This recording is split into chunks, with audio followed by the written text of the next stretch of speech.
O Senhor esteja convosco. Ele está no meio de nós. Proclamação do Evangelho de Jesus Cristo segundo São Marcos. Glória a vós, Senhor. Estando com seus discípulos em Cafarnaum, Jesus, no dia de sábado, entrou na sinagoga e começou a ensinar. Todos ficaram admirados com seu ensinamento.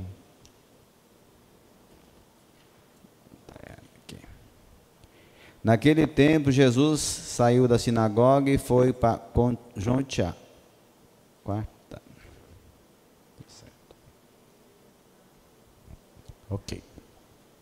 Naquele tempo, Jesus saiu da sinagoga e foi com Tiago e João para a casa de Simão e André. A sogra de Simão estava de cama com febre. Eles logo contaram a Jesus. Ele se aproximou, segurou a sua mão e ajudou a levantar-se. Então a febre desapareceu e ela começou a ensiná-los. À tarde, depois do pôr do sol, levaram a Jesus todos os doentes e os possuídos pelo demônio. A cidade inteira se reuniu em frente da casa. Jesus curou muitas pessoas de diversas doenças e expulsou muitos demônios. E não deixava que os demônios falassem, pois sabia quem ele era. De madrugada, quando ainda estava escuro, Jesus se levantou e foi rezar num lugar deserto. Simão e seus companheiros foram à procura de Jesus. Quando o encontraram, disseram: "Todos estão te procurando." Jesus respondeu: "Vamos aos outros lugares, às aldeias da redondeza. Devo pregar também ali, pois foi para isto que eu vim." E andava por toda a Galileia, pregando em suas sinagogas e expulsando os demônios.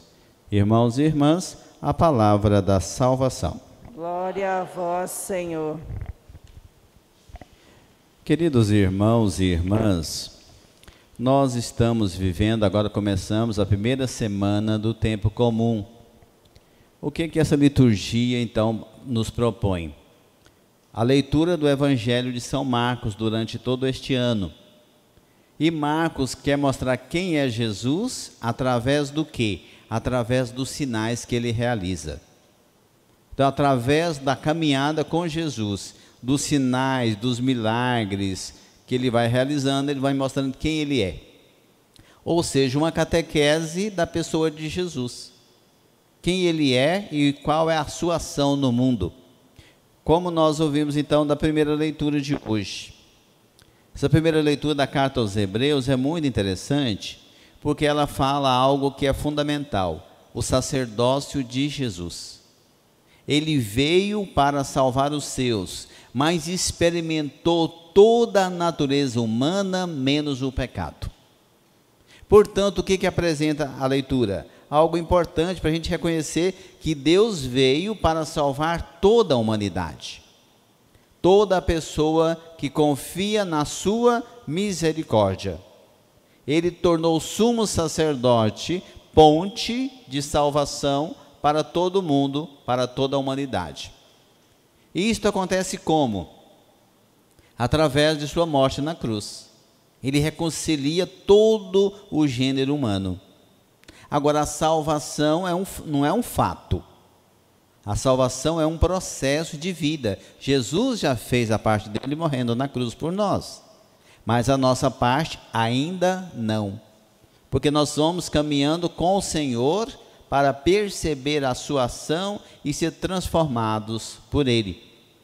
Então, nessa primeira leitura, eu quero chamar a atenção para dois pontos importantíssimos. Se Deus é o sumo sacerdote na pessoa de Jesus, que reconciliou com o mundo, então qual que é a nossa atitude de reconciliados?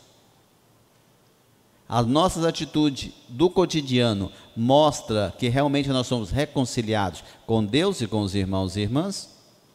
Porque muitas vezes estamos na igreja, mas não somos pessoa reconciliada. Porque criamos casos com qualquer coisa. Qualquer coisa já é forma de afamar as pessoas, de falar mal disso, daquilo, porque eu não concordo. Então nós não estamos prontos na reconciliação. Deus é misericórdia, mostrou isso no sacerdócio. Mas a nossa reconciliação é um processo de uma vida inteira. Primeiro reconciliado com Deus, depois reconciliado com os irmãos. O que o Papa tem chamado a atenção? Que nós temos que ser instrumentos de paz. E muitas vezes a gente vê tanto no mundo de hoje, que as pessoas não são tão pacíficas, não.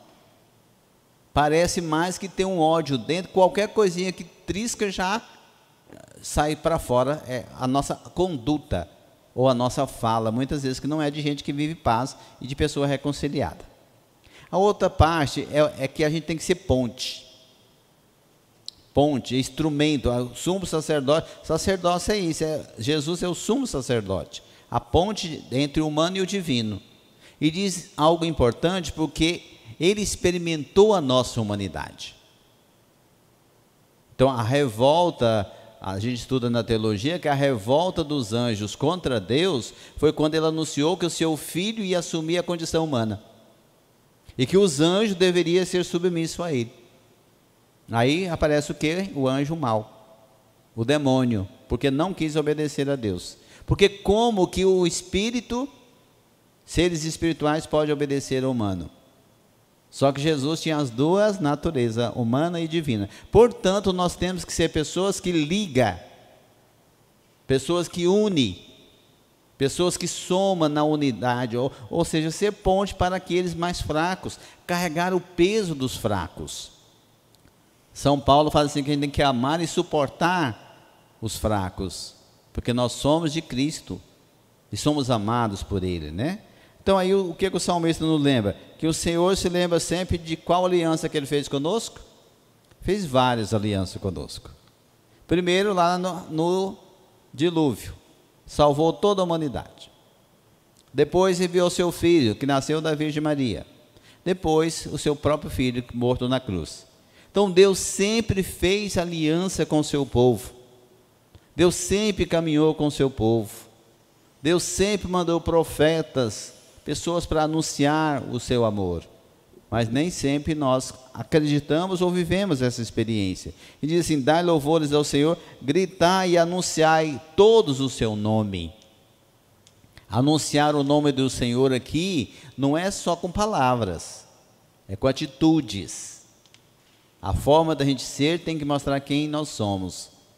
Uma vez uma pessoa disse para mim: Frei, eu trabalho no lugar há tantos anos, mas eu não sei qual a religião daquelas pessoas que trabalham comigo. Eu falei assim: pelo menos você sabe qual que é a sua?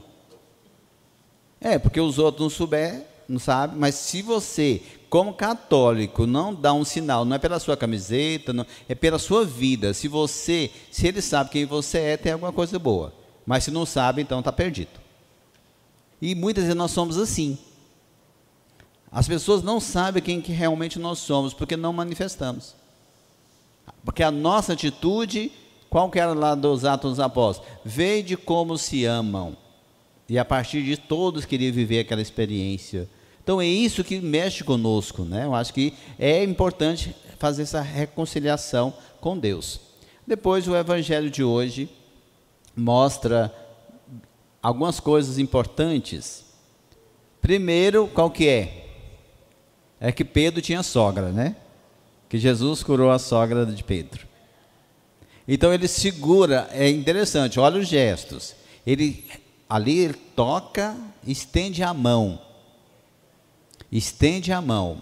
É algo muito importante. Jesus que estende a mão e cura. Então é a primeira atitude que nós deveríamos ter, que as nossas mãos estendidas tem que ser cura para os outros. Estender a mão é tocar, é sensibilidade, tantas coisas a gente poderia falar sobre o sentido das mãos. As mãos que tocam, as mãos do sacerdote que consagra, as mãos que perdoa, as mãos que abençoa, etc. Então Jesus toca e ela fica curada. Segunda atitude, depois de tocada, curada, qual que foi a atitude? Servir. Ela começou a servi-los. Então a atitude de quem é tocado pelo Senhor só tem uma atitude, é servir, é ser útil. Então é servir os outros, é se colocar como servo. Depois de tudo isso, o que é que Jesus faz? Vai orar. vai para um lugar deserto e ali ora ao Pai. Será o que Jesus rezava?